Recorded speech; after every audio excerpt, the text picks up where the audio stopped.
Ever get that feeling, like, that pull toward something more than just working for every single dollar you make? Yeah, that dream of income that just keeps coming in no matter what you're doing. Exactly. It's about building real, lasting wealth and financial security that can last for generations. Hmm. And that's why you're here with us, right? For this deep dive. You want the real knowledge, the stuff that You works, want to cut through the noise and figure out how it all actually works. without drowning in a sea of information. Exactly. And that's what we're doing today. We're diving deep into one of the most powerful ways to generate that kind of income, passive income through real estate. But right off the bat, let's be clear, okay? When we say passive, we're not talking about some magic get-rich-quick scheme. No, no, no. This is about building systems. Systems that are smart, systems that can generate income without you needing to be constantly hands-on. This is about building long-term financial health, real wealth. And, we've got an awesome guide to help us unpack all of this. We're diving into passive income with real estate, 5 strategies that actually work by Obsidian Freeman. Consider this book your backstage pass, all right? We're going to break down those core strategies, figure out what makes them tick, and then you'll see which ones actually fit with your goals and, where you are in life right now. I love how this book uses the story of this guy named Alex to illustrate the strategies, like a real person who made it work. Yeah, Alex ditched the whole 9 to 5 grind and built a real estate portfolio that lets him actually focus on the things he cares about. Yeah. So to keep us on track, we're going to focus on these 5 key strategies. The same ones that helped Alex get where he is today. All right, so we're going to cover Airbnb and short-term rentals. Yep.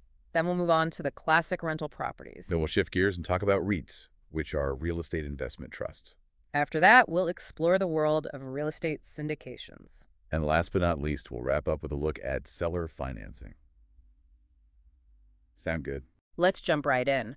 First up, Airbnb and short-term rentals. This is all about transforming a property into a true profit center. What jumped out at you from Alex's story with this? Well, I got to say, the income difference was huge. He had that apartment near a ski resort. Right. And by listing it on Airbnb, the first month's income was insane.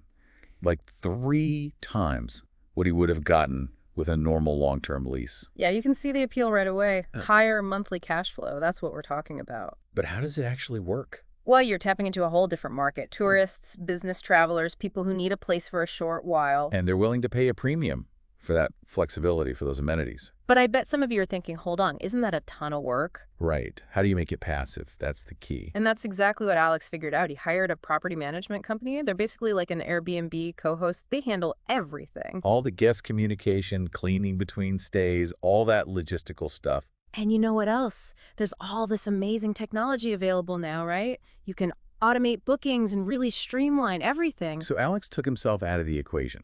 Outsourcing was the key to making it a hands-off income stream. Exactly. So you can see how the potential for big income is there with short-term rentals, but you got to be smart about it. You got to have systems in place. You got to delegate. Okay, let's move on to our second strategy. Good old-fashioned rental properties. Many of you are probably familiar with this one. This is the classic model, right? Yeah, and Alex started out simple. Bought a duplex. Smart move. But the genius part was he lived in one unit and rented out the other one. That's using your assets. And his tenant's rent covered a big chunk of his mortgage. Now, I'm curious, for someone just starting out, how do financing options like FHA loans play into all this? Like if they want to get that first investment property and eventually make it passive. FHA loans are great because they often have lower down payment requirements. Makes it a little easier to get your foot in the door.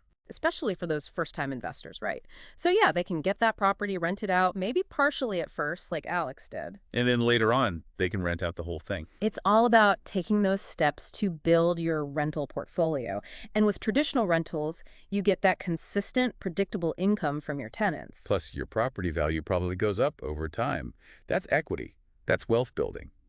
And just like with the short-term rental, Alex eventually moved out of his duplex and rented out both units. Making it truly passive. He hired a property management company to take care of everything. They find tenants, screen them, handle maintenance, collect rent. So he still owns the property, but he's not bogged down by the day-to-day. Perfect. All right, let's move on to our third strategy. Yeah. And this one is less about hands-on property management. Real estate investment trusts, REITs. So what was it about REITs that appealed to Alex? Not everyone wants to be a landlord. Dealing with tenants, repairs, all that stuff, it can be a lot. It's not for everyone. And that's where REITs come in.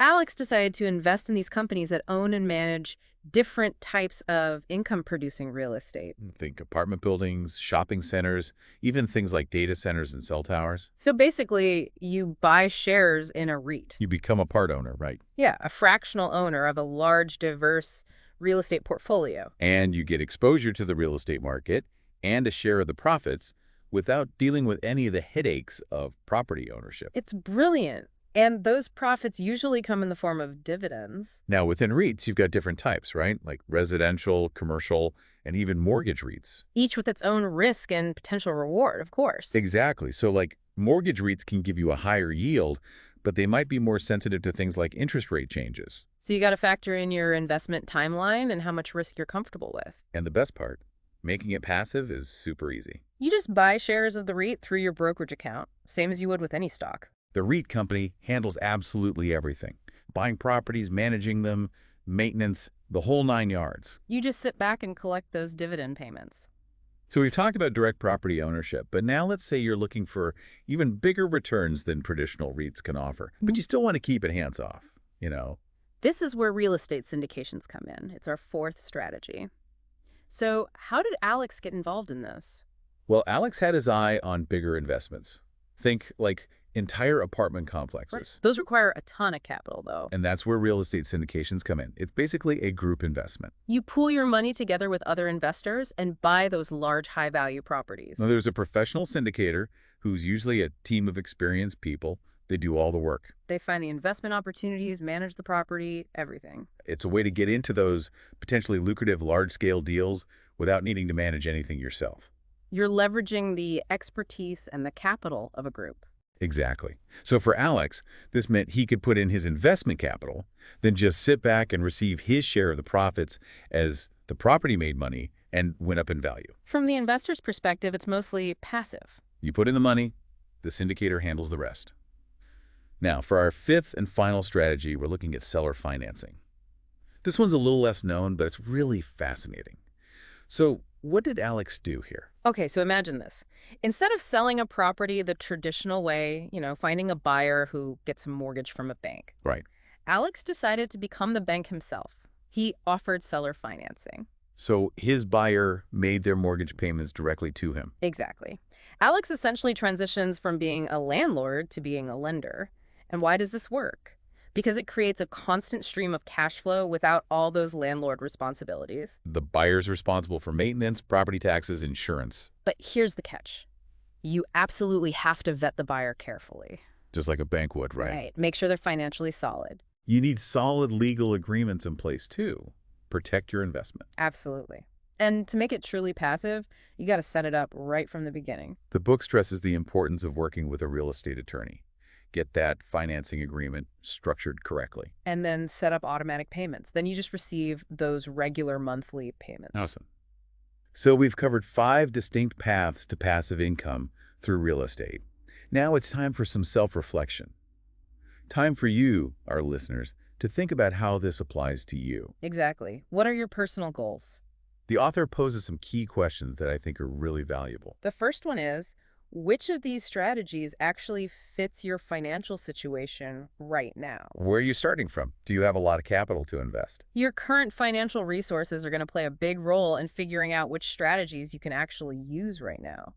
The second question is, do you prefer a hands-on approach, like with Airbnb or traditional rentals? Or do you want something more hands-off, like REITs or syndications? Think about how much time you're willing to put in. And think about your comfort level with managing properties directly. And the final question, what's your long-term vision for financial independence? What are your big financial goals? Are you mostly looking for immediate cash flow? Are you looking for long-term asset appreciation?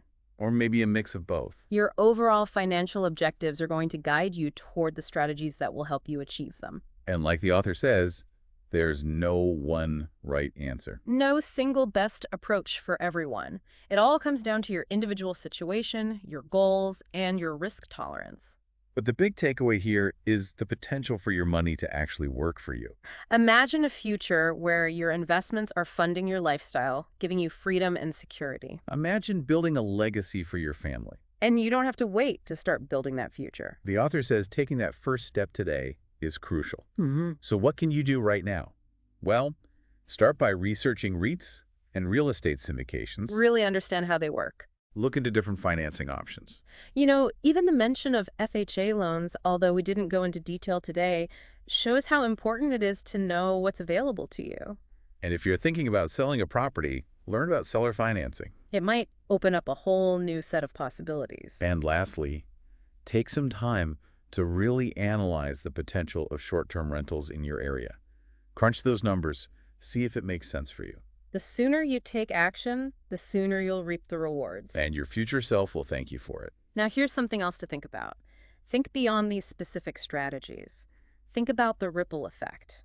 What if just taking small steps today, like doing research or connecting with people in the real estate world, could have a huge impact on your financial well-being down the line?